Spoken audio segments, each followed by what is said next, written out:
Hey, good morning, everyone. I'm Maria Zuber, one of the co-chairs of PCAST, and I'd like to welcome PCAST members and the public back to the second day of our July meeting. This is a virtual meeting, and the next meeting in September will be, the current plan is to be in person, but it could change on the basis of scheduling in DC, and we'll see how that goes. I'd like to inform everybody that this meeting is public and it's being recorded. Recordings will be available for anyone who misses the live stream. And to get right to it here, I'd like to pass the proceedings over to co-chair and President's Science Advisor, Arthi Prabhakar, who will moderate today's session to discuss PCAST letter to the President and a report on patient safety. Arthi? Okay, it's great to be back with everyone. Thank you so much, Maria. We're going to kick off by discussing a very important topic that has been the subject of a lot of work from folks on PCAST. This is a report to the President called A Transformational Effort on Patient Safety, a critically important problem that we've been wrestling with and have not yet solved fully, and that's the focus of this work here at PCAST. Eric Horowitz and Joe Chiani have been doing a lot of work leading this effort, and I'm going to start by turning it over to them to tell us where they are. Well, thank you and good morning. I'll be presenting the findings and recommendations of the PCAST Working Group on Patient Safety. The group has spent considerable time exploring strategies to tackle an urgent issue, which is the high incidence of adverse events that patients nationwide encounter during their medical treatment. Before diving in, I'd like to, next slide, please.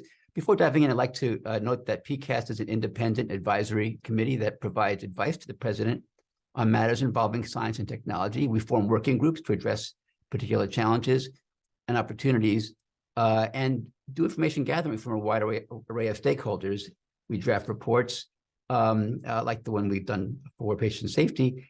For a report to be released, it must be approved by the full council in a public forum involving discussions and voting. Next slide. I've served as co-lead of the Patient Safety Working Group along with my fellow PCAST colleague, Joe Chiani.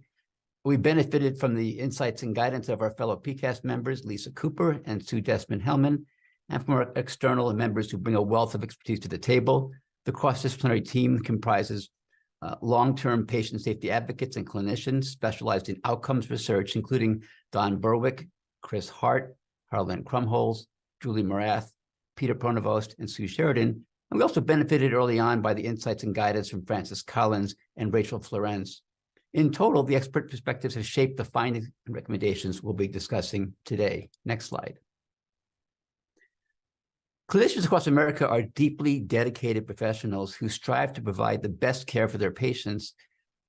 But despite their unwavering commitment, preventable adverse outcomes occur at alarmingly high rates among patients. These include, but are not limited to, misdiagnosis and delayed diagnosis, infections, bleeds, medication reactions, organ injuries, and falls. The prevalence of avoidable adverse outcomes represents a significant public health challenge across the nation.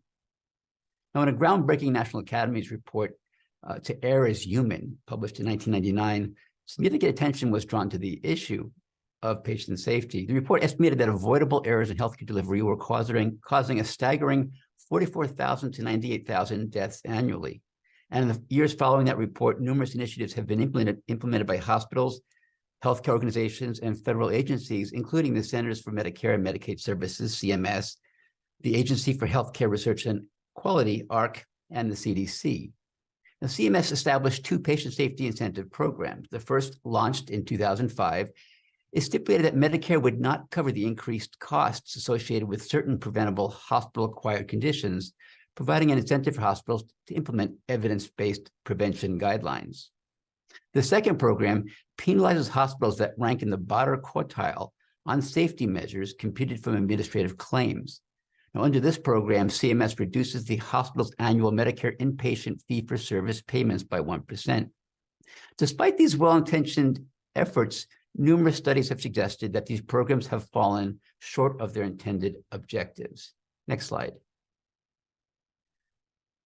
So while strides have been made, and some strides have been made in addressing specific adverse outcomes, The stubborn persistence of costly patient safety challenges is an issue we cannot ignore. Now, I'll just mention 4 recent studies that provide a compelling snapshot of where we currently stand as a nation. Last year, the Office of the Inspector General, OIG, released an in-depth analysis of the state of patient safety in our country using data from 2018. The report revealed that almost 1 in 4 hospitalized Medicare patients experienced an adverse outcome, and nearly half of these could have been prevented with improved care. Now, besides the tragic human toll in terms of morbidity and mortality, the financial cost to the nation was estimated in the hundreds of millions of dollars.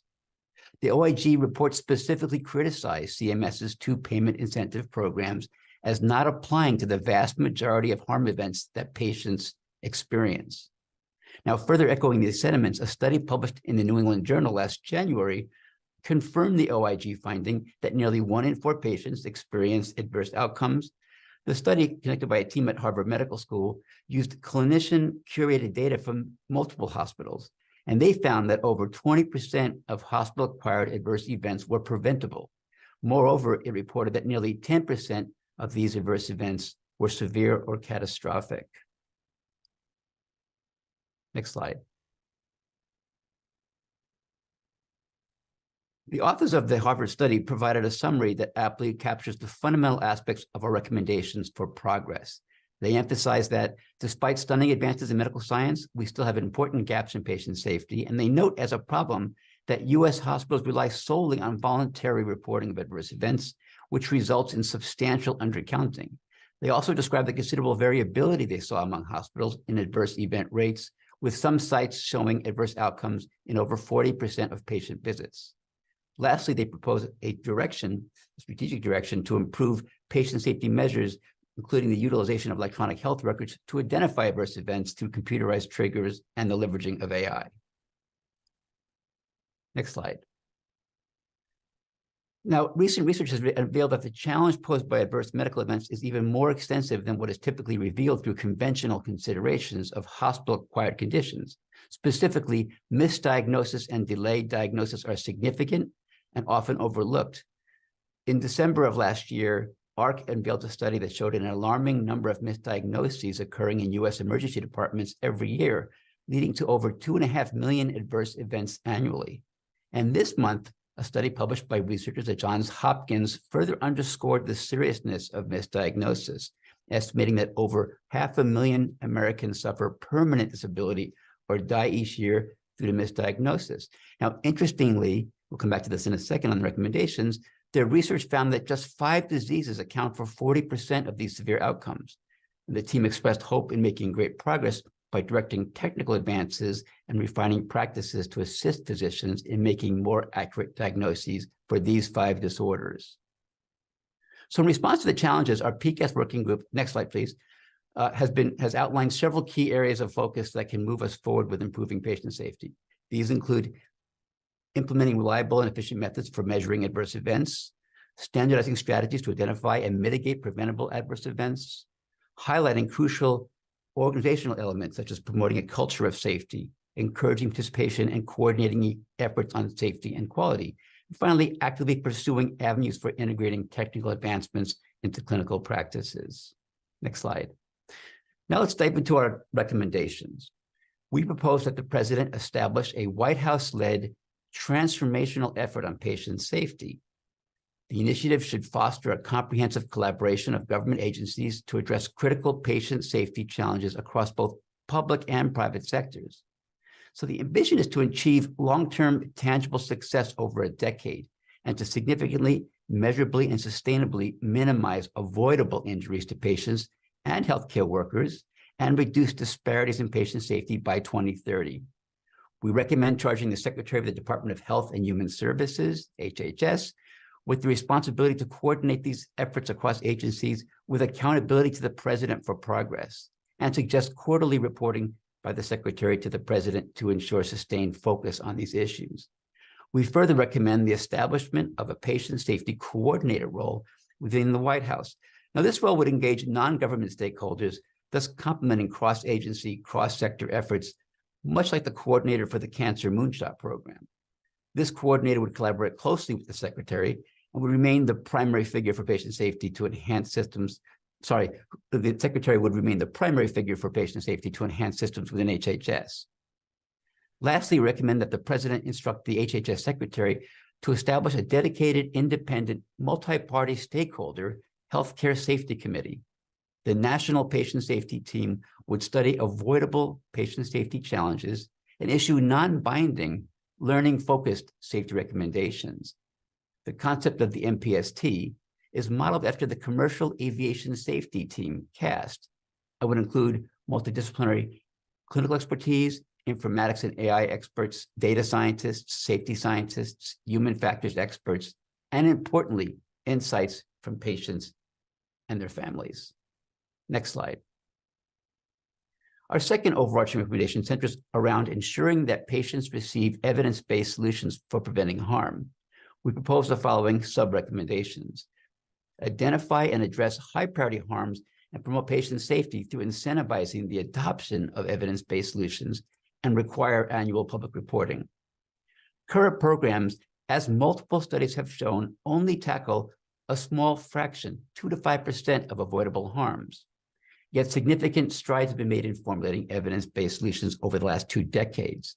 We advise the HHS Secretary to collaborate with the DoD and VA to generate a new, more comprehensive list of high-priority harms and their corresponding evidence-based practices.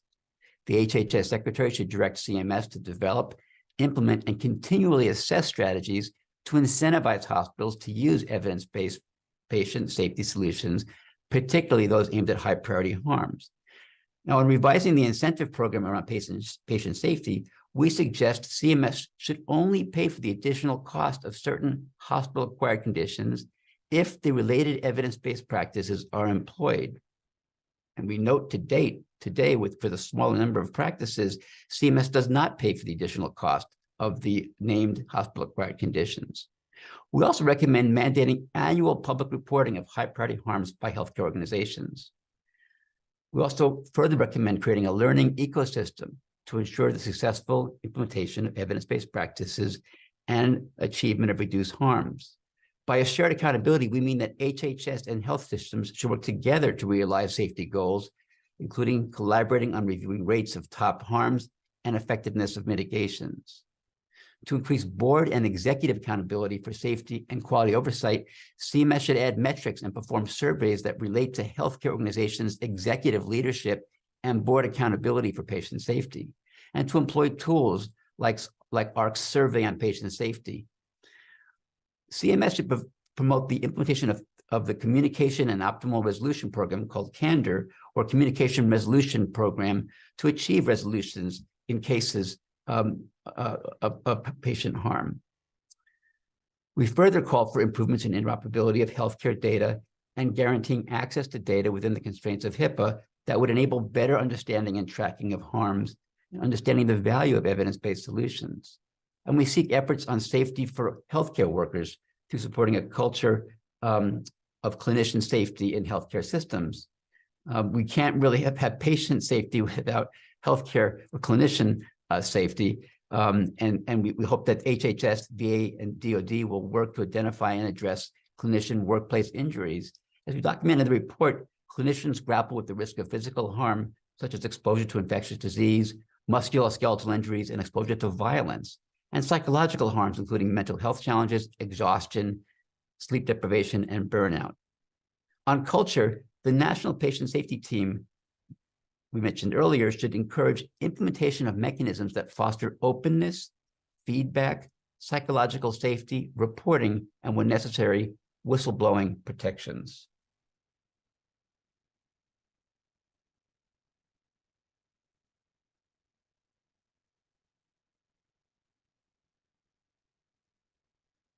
Next slide, please. Our third top-level recommendation is to partner with patients and reduce disparities in adverse outcomes. It's important to foster collaboration among multiple stakeholders, including healthcare organizations and patients, families, and communities most affected by unsafe care. Special attention must be given to studying and addressing long-standing disparities. For example, disparities in receiving timely, effective care for hypertensive disorders of pregnancy and postpartum complications, such as hemorrhages and pulmonary emboli, substantially contribute to disparities in maternal morbidity. These symptoms require careful, urgent, and non-biased assessment, which people experiencing marginalization are less likely to receive. To address disparities in patient safety, we recommend a whole-of-society approach. Federal agencies should seek meaningful and robust participation of diverse patients, family members, and patient and community organizations, including people who have experienced harm from unsafe care, patients from communities who experience marginalization, as well as those who have experienced higher rates of harm. We recommend that HHS, DOD, and the VA should establish competitive awards for capacity building for patients, family members, and community organizations to enable diverse input, two-way communication, and co-development of patient safety solutions. And to enhance data and transparency and to mitigate disparities, we recommend the President direct the HHS Secretary to require AHRQ to develop and validate new questions for the Hospital Consumer Assessment of Healthcare Providers and Systems Survey. This is a patient satisfaction survey. These should include assessments of racial ethnic bias and patient safety, allowing CMS to gather data on patient perceptions of racial ethnic bias through existing surveys. We propose AHRQ pursue and encourage efforts to collect, analyze, and disseminate information on racial and ethnic disparities in patient safety. Our fourth overarching recommendation is to accelerate research and deployment of safe care practices, technologies, and exemplar systems of safe care. Beyond today's knowledge, it's important to develop and deploy new technologies and processes for safe healthcare so that errors and injuries are minimized. Promising directions include harnessing new computing technologies that assist with medication selection and management, improving accuracy of diagnosis, shortening the time to diagnosis, doing new kinds of monitoring, as well as making predictions about treatment effectiveness based on individual characteristics. We recommend developing a national patient safety research agenda. HHS, CDC, NIH, and other relevant agencies should develop a 10-year R&D program to leverage computing and information technologies and health technologies to address healthcare safety challenges, especially for marginalized populations. We also see a great opportunity to harness revolutionary advances in information technologies. Multiple studies point out the promise of harnessing computing technology for patient safety, such as event capture from logs, non-invasive monitoring, data analytics, and AI for diagnosis and prediction. We propose an AI for patient safety program through relevant HHS agencies, collaborating with the FDA to share best practices, patient safety data sets, and information on technology integration within hospital workflows. And finally, we recommend pushing for fast-paced advances in our federal healthcare delivery system capacities and to showcase results in those systems as exemplars for safer healthcare. The DoD and VA are well-positioned to develop federal healthcare delivery systems as leading prototypes for safer healthcare.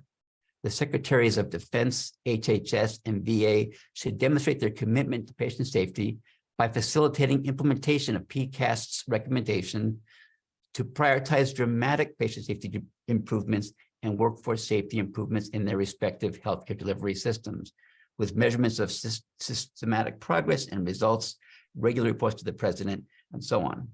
The aim should be bold and clear within the next 5 years to make the military health system and the veterans healthcare system outstanding, instructive examples of safer care for both the nation and internationally. We believe that our 4 main recommendations form the foundation of a much-needed transformational initiative on patient safety. The primary recommendations, complemented by their respective sub-recommendations, possess the potential to amplify long-term endeavors by various agencies and organizations that have been dedicated to reducing adverse outcomes in healthcare settings. We see the recommendations as serving to fortify and build upon the work to date. Next slide. I'd like to express our gratitude to the leaders in patient safety at federal agencies who dedicated their time and expertise to providing us with insights about the challenges they face, ideas on directions forward, and with feedback on our ideas as we develop them. We were impressed by the passion we saw about the goals of reducing rates of adverse outcomes in healthcare. Next slide. Beyond healthcare agencies, we've learned a great deal from our sessions with numerous organizations, including experts at OSTP and the Domestic Policy Council, hospital systems, healthcare organizations, and leading scholars in outcomes research, AI in medicine, safety systems, and human factors. Here are just some of the teams we met with over the last year. Next slide. Now, we received a great deal of feedback along the way, and I'll highlight 4 comments on our responses and incorporation of feedback. Although there were differences of opinion, some experts thought that conditions of participation, COP, is too hard or too strong of a hammer, and it would be better to provide positive incentives. In response to this comment, we shifted our language, putting the ultimate decisions on the need or use of COP in the hands of leaders of the transformational effort. But we want to note that conditions of payment already requires hospitals to, quote, track medical errors and adverse patient events, analyze their causes, and implement preventive actions and mechanisms. We discussed current definitions of hospital-acquired conditions capture only a small fraction of adverse outcomes. Voluntary reporting is inaccurate and incentives are weak. So within the COP intention of the current COP, we're seeking change of definitions and approaches. So we recommend a review and revision of these distinctions of preventable hospital-acquired conditions, new incentive processes and programs, accountability and reporting, including transparency requirements.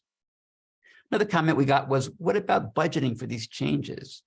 We introduced language on budgeting, saying that the coordinator of the program and HHS director will engage with the Office of Management and Budget to work to identify resource needs and funding for these activities. Now, we note that with proposed incentives of our recommendations, Medicare pays increased expense of care for listed hospital-acquired conditions if evidence-based practices are in place, versus today, there being no pay for additional costs of these conditions. So in some ways, there's relief to hospitals that are doing the evidence-based efforts.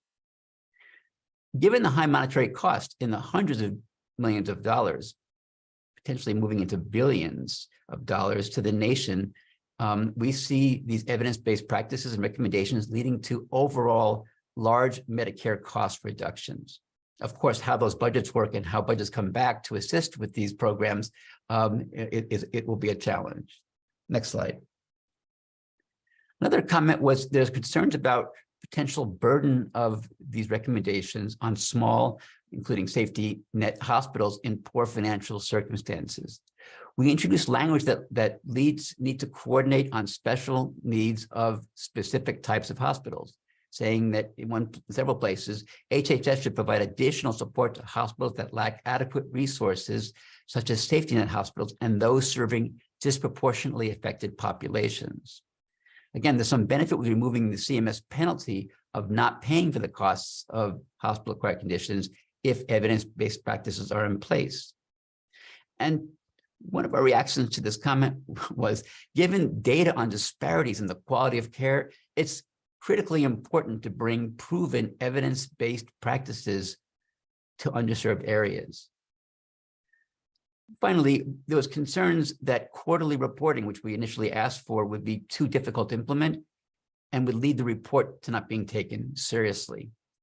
We moved the requests to annual reporting with a goal of shifting to quarterly reporting over 5 years. With that, I'll stop for discussion, questions, and feedback. And also maybe I'll ask Joe Kiani if he wants to add anything first, my co-chair. Thank you so much, Eric. That was excellent. I know we worked on this for over 2 years with so many people.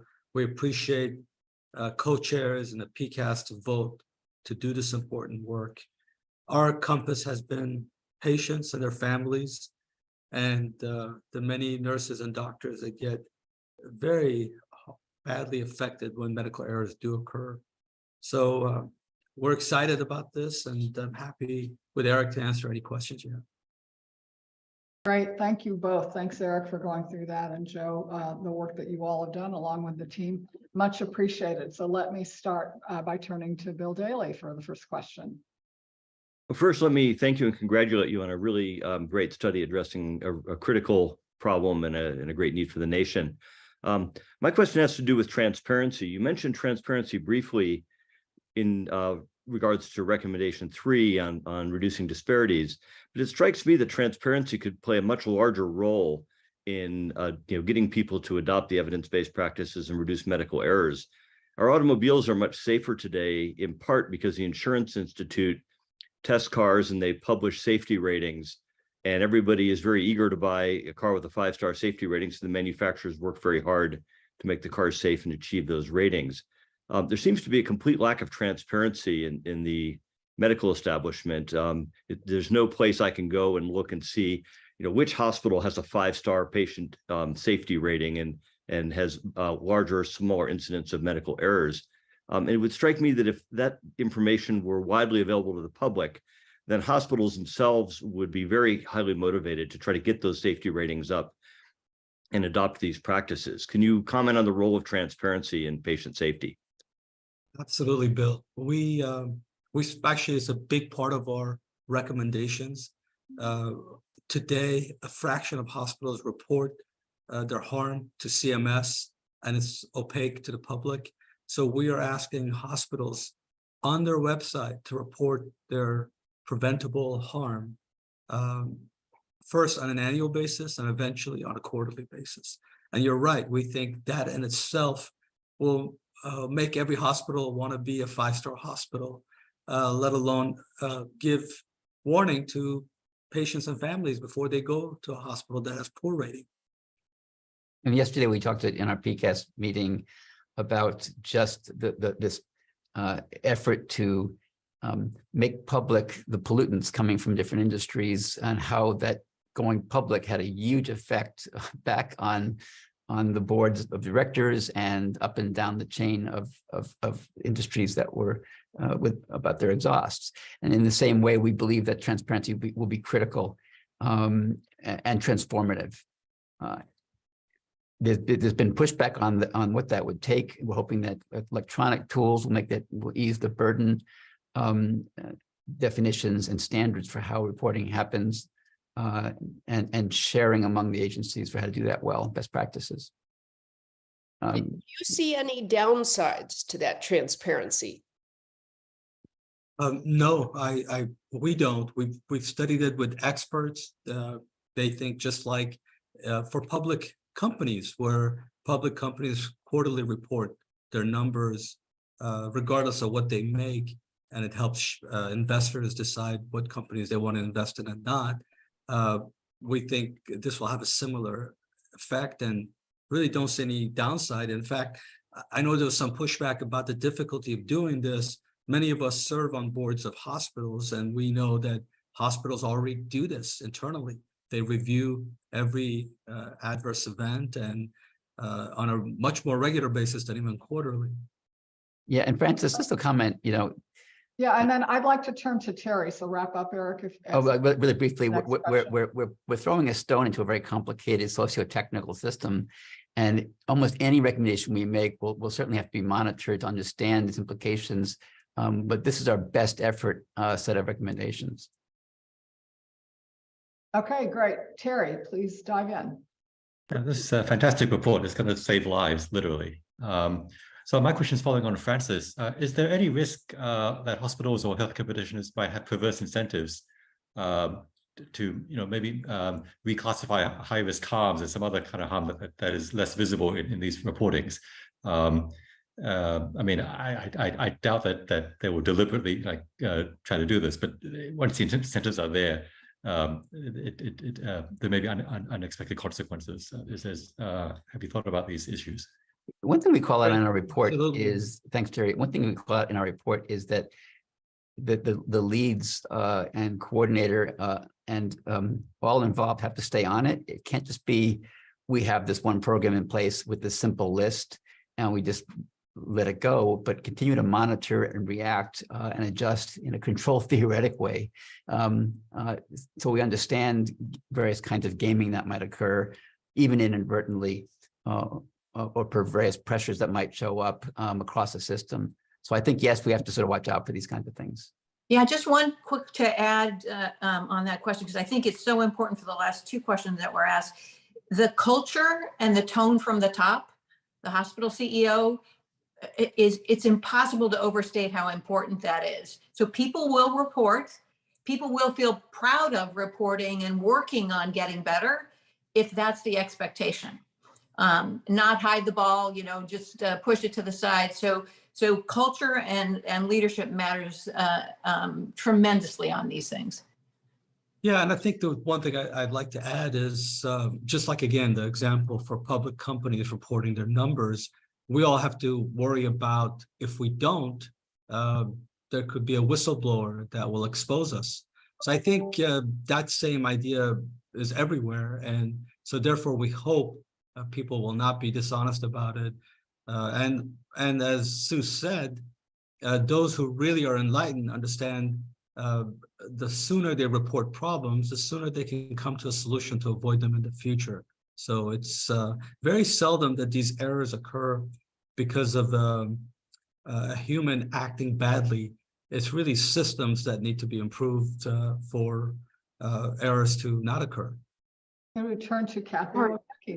Sorry, I just wanted to chime in Please, on Lisa. this particular issue as well. I think that there are some concerns around the impact of transparency on some organizations that might have more difficulty achieving, like doing this reporting, right?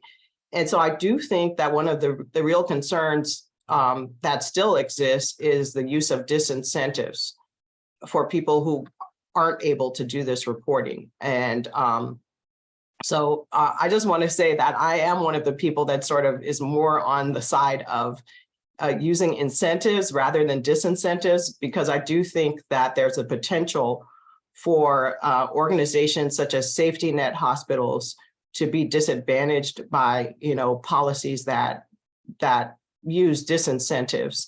So I just wanted to make sure that was clear. Yeah, and Thank if you, I could Lisa. just address that. I want to just chime in on this, and then I'm going to jump to Kathy. I'm going to take moderator's prerogative. I think there's a lot to be learned from safety in for-profit enterprises, factory floors, or transportation systems.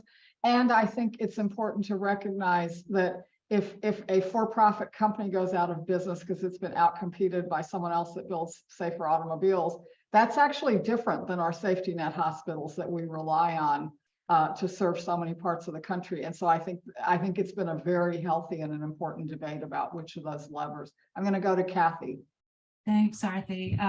As I was reading this report, I was just struck by all of the data that you had brought together, and also by the very thoughtful set of recommendations. I do believe this will improve patient safety if they're acted on.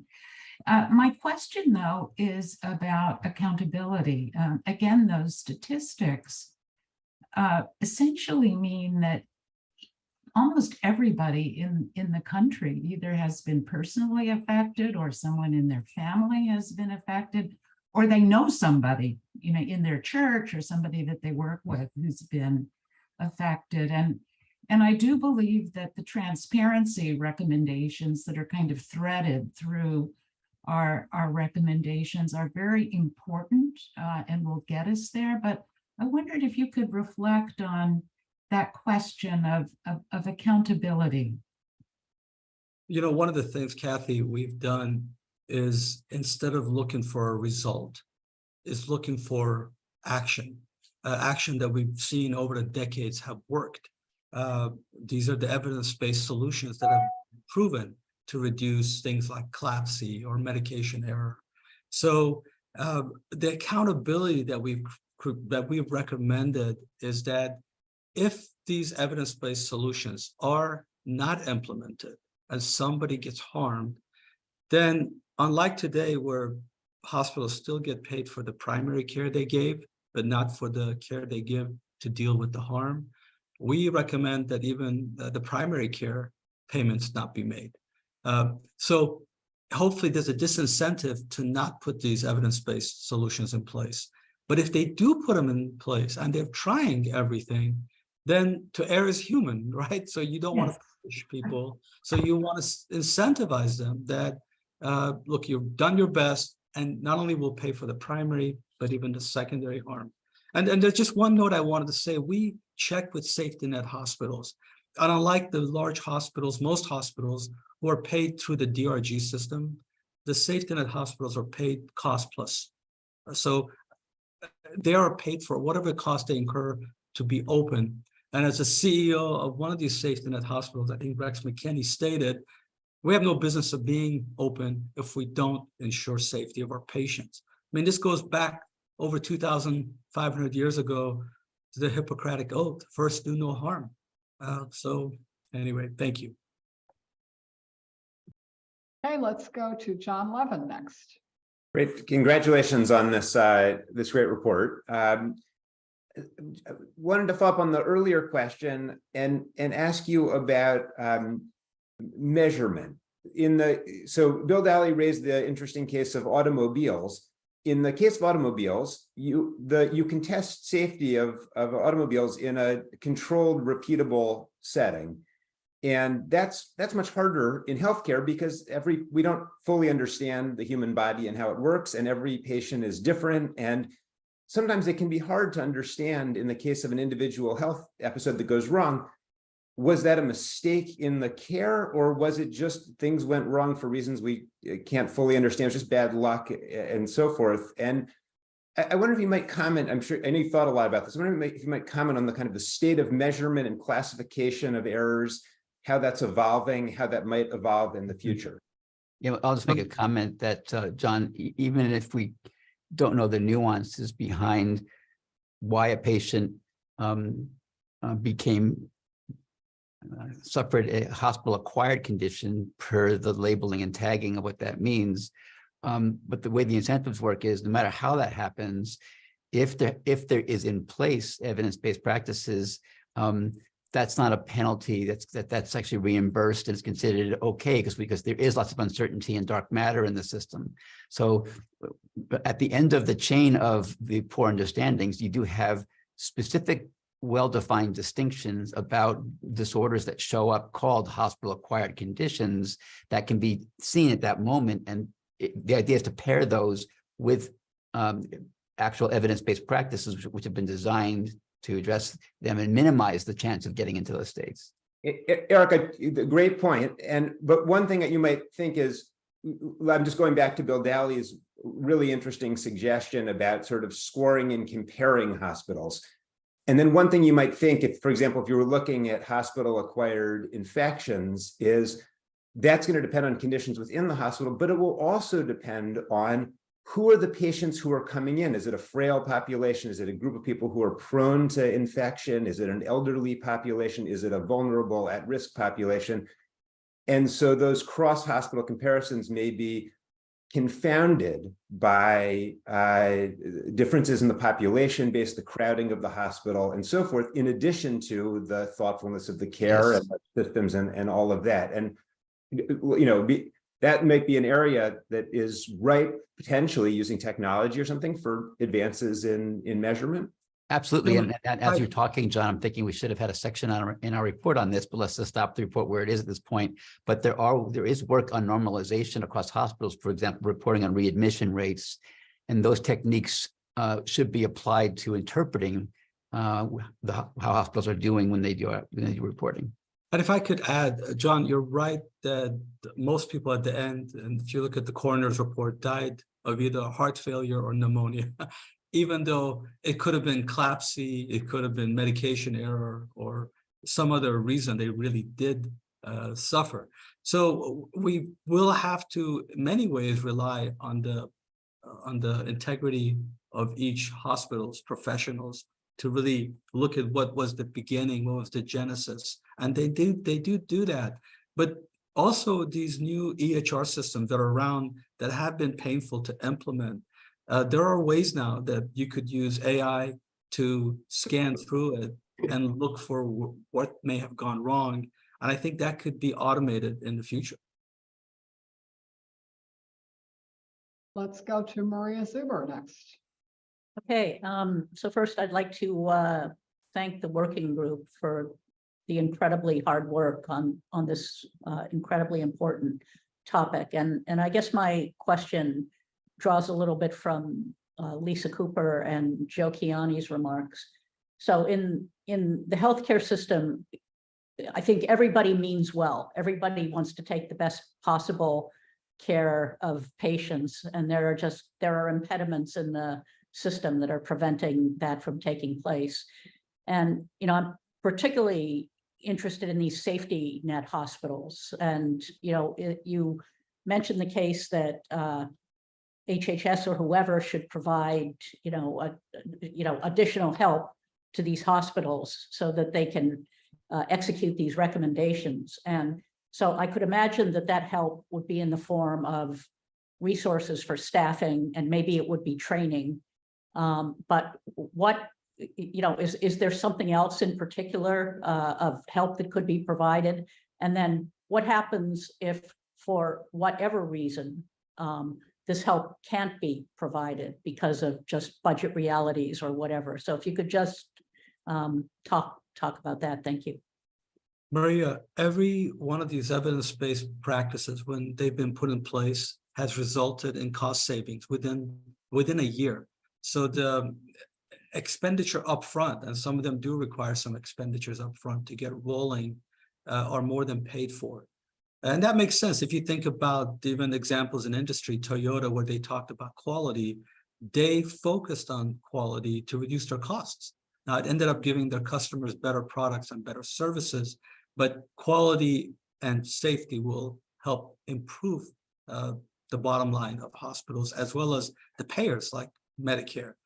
But yes, I think we foresee the 4,000 or 5,000 surveyors of CMS and the leadership of CMS and HHS to provide hopefully webinars on different topics of educating hospitals that want to get on and use those resources, as well as the surveyors assisting in identifying the evidence-based solutions and helping these hospitals to focus and implement them as a cost savings measure.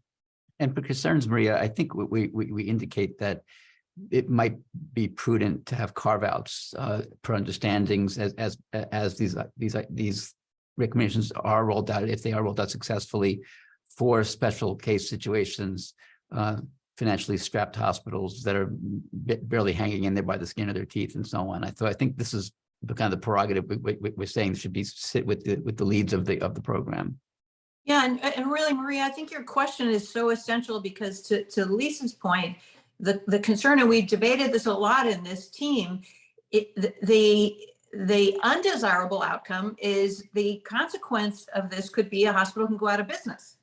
They can neither afford to get better, their data that are transparent look bad, and so people have to, as you know, drive long distances to get their care. So where we ended up focusing, and I don't think we should take for granted that this is easy, I think this is hard, is that there's sort of a tough love that you want these hospitals to deliver great care to the underserved, and yet you do want to hold them accountable.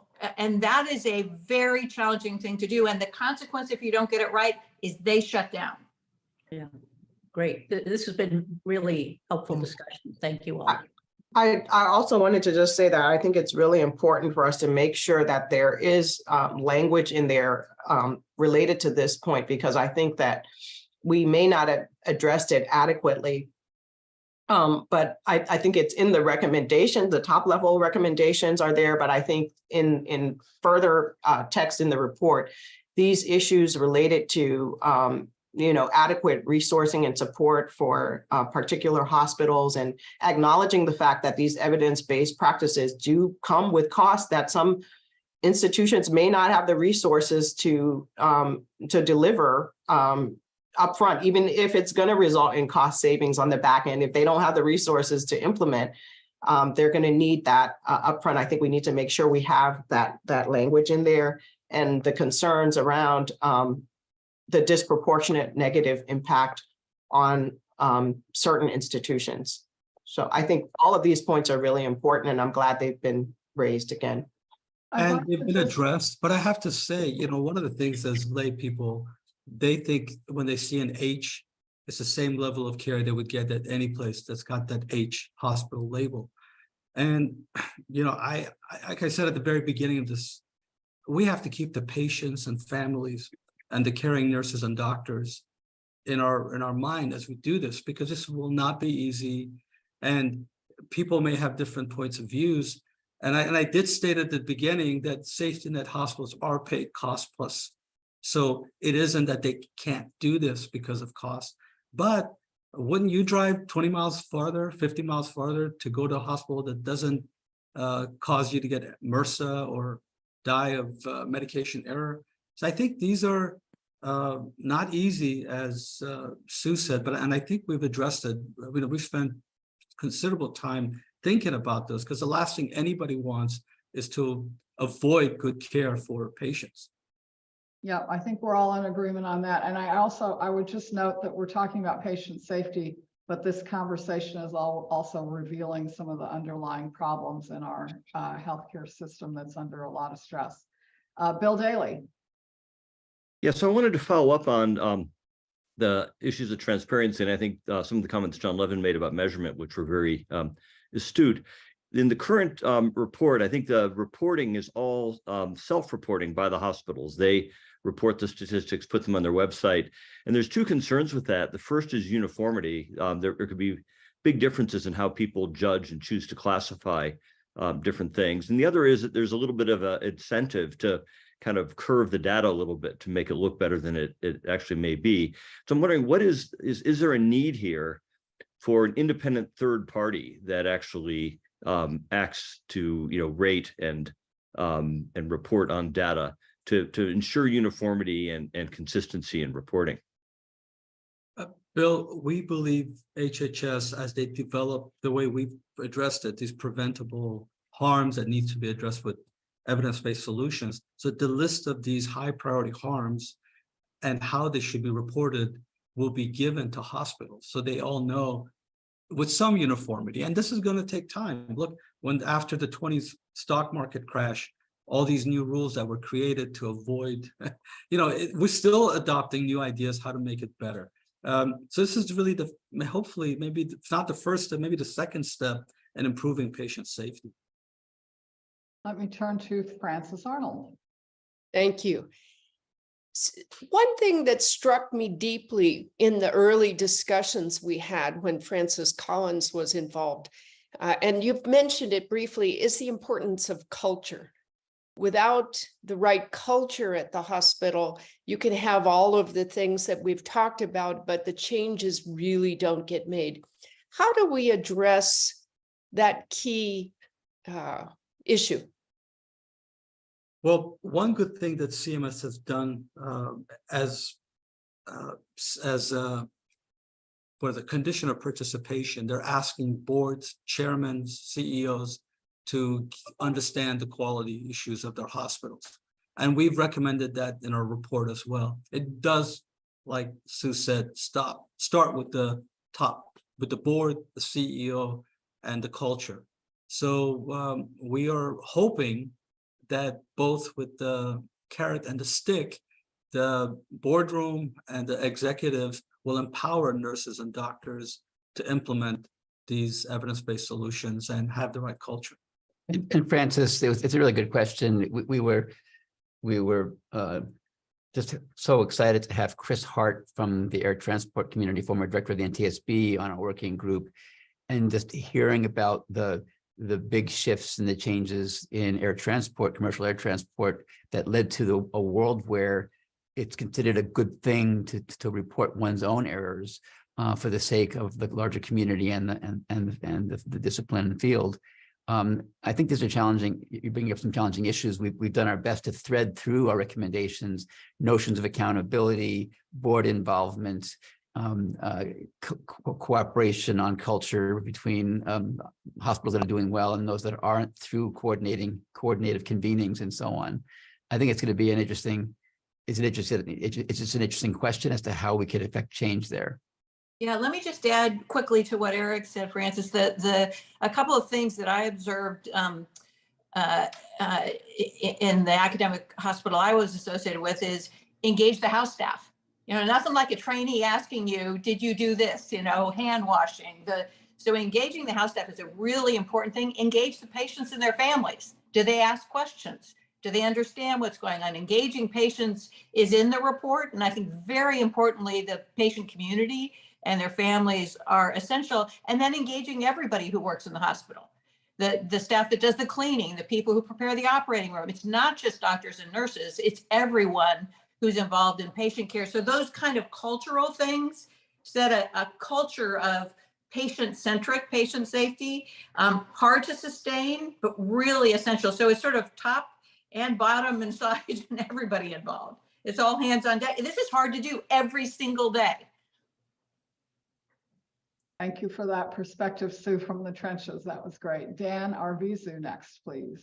Yes, thank you. And let me just say, gosh, this, first of all, incredibly important topic and an outstanding effort by the working group. We're just very, very pleased to be part of that. And the discussion has led, I think, almost every point that's been made. I have questions regarding, I think Lisa brought it up at the beginning, this idea of the underserved institutions and areas. And I wanted to just pull that thread a little bit more in terms of in the rural areas. So I've been on boards with other, hospital administrators, and Joe, to your point about we have to rely on the integrity of the hospital administrators, I'm actually very comfortable with that. The administrators that I've met are all outstanding individuals with their heart and their confidence in the right place.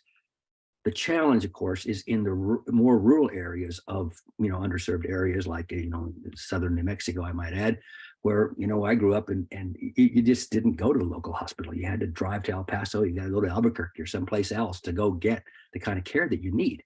And so I worry a lot about is it enough to do the incentives versus the disincentive that you've already discussed? And is there a mentorship program? Is there something else that they can rely on? Because it's a wild west out there for the rural communities. And I just wondered how you all dealt with that. Thank you so much, Dan. That's a really good point. And again, given the way they are paid, which is cost plus, we don't know if these incentives and disincentives are enough to make them want to do this. We are given heart by the interviews we've had with safety net hospitals to know they want to be just as good as the hospitals in El Paso and Los Angeles. So I think so, and I think their administrators are just incredible, and they are there for the right reasons. So they're looking for leadership. I think the most important thing from this report is President Biden bringing leadership to this area. He's been an advocate for patients. He's probably the nation's biggest patient advocate.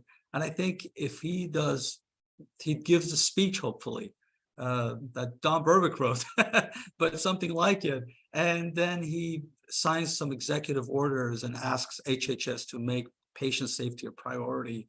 I think it'll galvanize the country around this issue. Let me turn to Andrea Goldsmith next. Thanks so much. This is a fantastic report, great effort. The data was amazing and the recommendations. So congrats to the group. I wanted to build a little bit on the culture issue that Francis raised, and also Sue's comments about bringing in the entire ecosystem of people to comment on this, and particularly focusing on patients and their families advocating.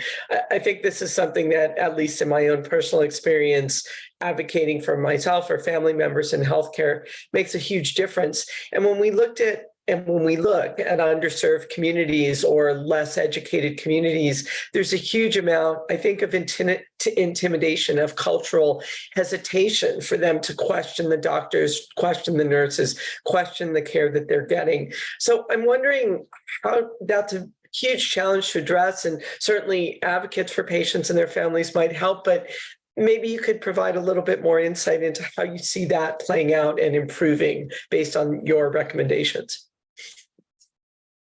I remember a CEO of a hospital sharing a story that where he would quarterly give a team's all hands meeting about patient safety and about what they've done to reduce errors, and how everybody was looking for a way to be part of that. And there was a real story where a patient, family and patient were coming in, driving in to the hospital, to valet, to go in for care. And this patient was about to fall. And the valet person ran and caught the fall. And when they asked, how did you do this? What were you thinking? So well, I've been wanting a chance to also be part of this patient safety journey.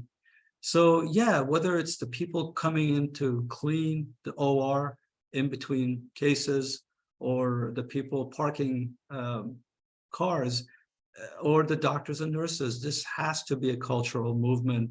And again, leadership from the very top of our country and HHS and this verbiage and dialogue we're going to hopefully create will make every board, every CEO, and incentives and disincentives will make them want to be implementing these evidence-based solutions. It is not an easy journey. That errors to human report came out 20 years ago. And if you look at what the OIG report showed last year versus what the OIG report showed a decade ago, at best, if you believe in statistics, we improved by about 10%. And some people say we didn't improve at all.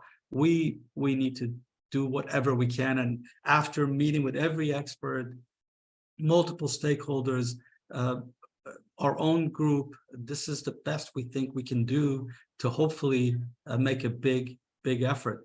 The one thing I do want to let you know, we did talk to hospitals who have implemented evidence-based solutions, either some of them or all of them, and their error rate, their harm rate has gone down significantly.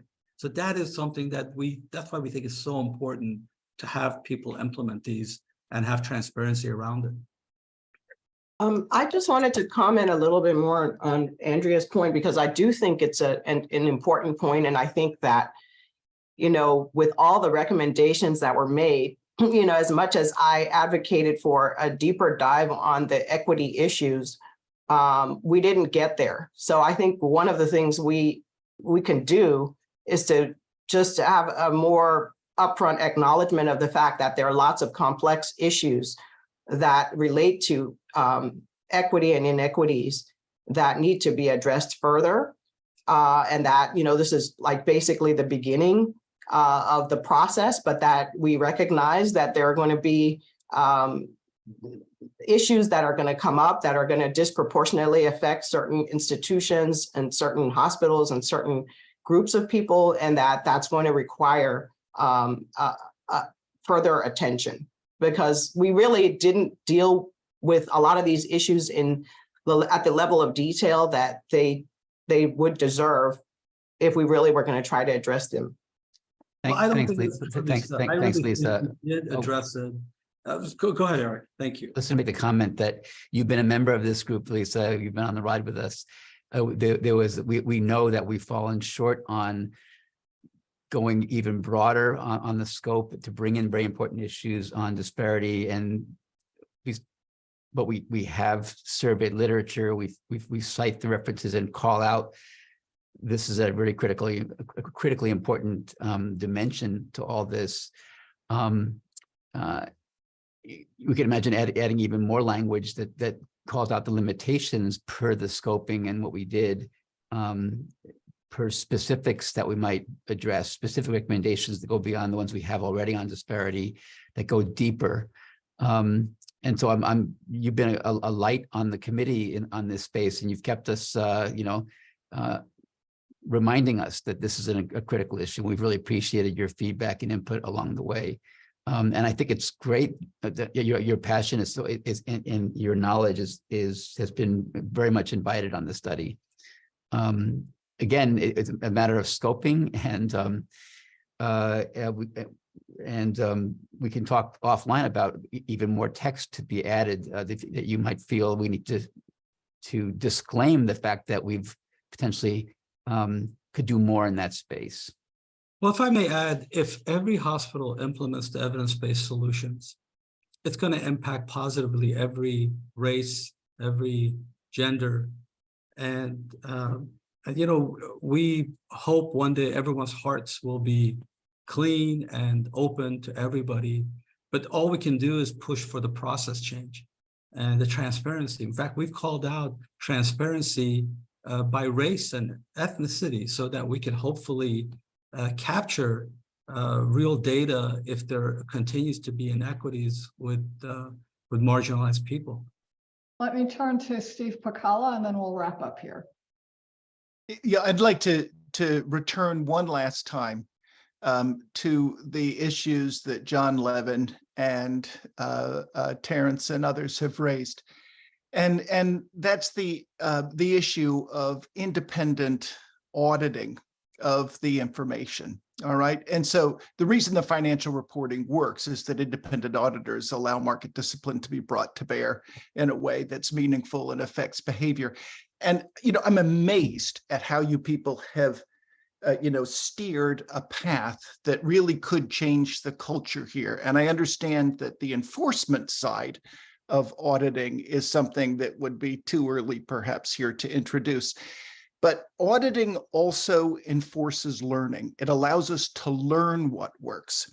As some of these evidence-based solutions get scaled up, they may not work at scale, even though they have worked in individual hospitals. We've seen that again and again and again. One of the main reasons why there's an emerging class of environmental auditors, independent environmental auditors, is that we've learned that the self-reporting sometimes doesn't work.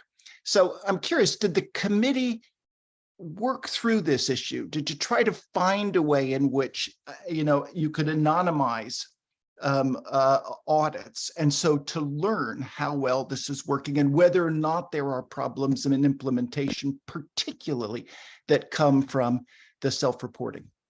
Yes, it's interesting. Currently, CMS has about 5,000 surveyors that audit hospitals for minimum standard of care for condition of participation. Once these evidence-based solutions are expected to be implemented, and once hospitals are saying we have or we haven't, these auditors or these surveyors will be there to confirm whether they are or they aren't. So yeah, there is already a mechanism to audit hospitals. On top of that, you've got independent third-party auditors like the Joint Commission that also audit hospitals.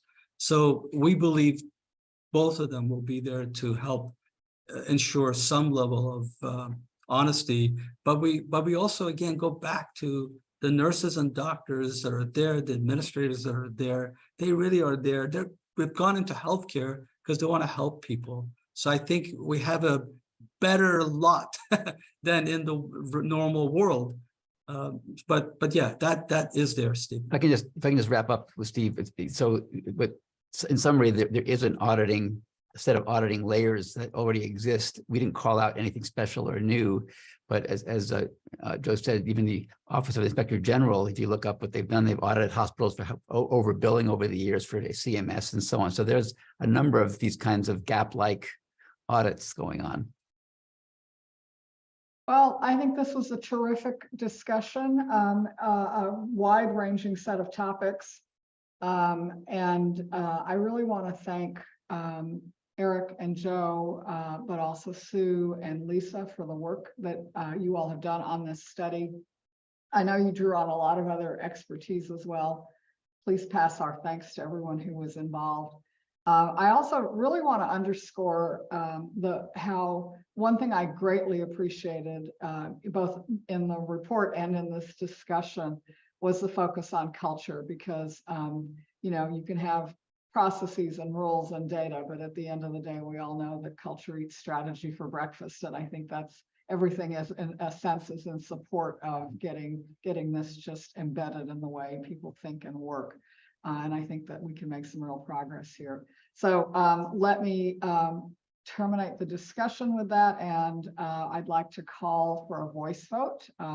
Would those who would like to accept the report, please signify by saying aye. Aye. Aye. Any abstentions? And any noes? Okay. Thank you and congratulations to the team. Really appreciate the work that's gone into this. This report is going to turn beautiful. It's going to get formatted and copy edited before it's released. That release is anticipated to be early September. And at that time, it'll be available on the PCAST website. And with that, let me turn it over to Francis for our public comment period. Thank you. Thank you. Thanks, everyone. We did have a request for an oral public comment, and I remind you, public comments are limited to 2 minutes per speaker. So I'd like to open the floor for the commenter to present via Zoom.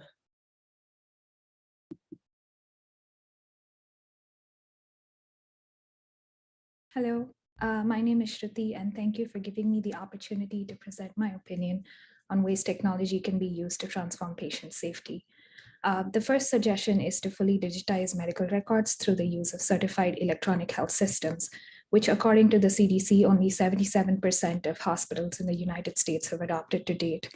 Doing so gives patients a convenient way to access their medical records and provides practitioners a consolidated view of the patient's medical history, which is especially useful for assessing the best course of action in emergency situations.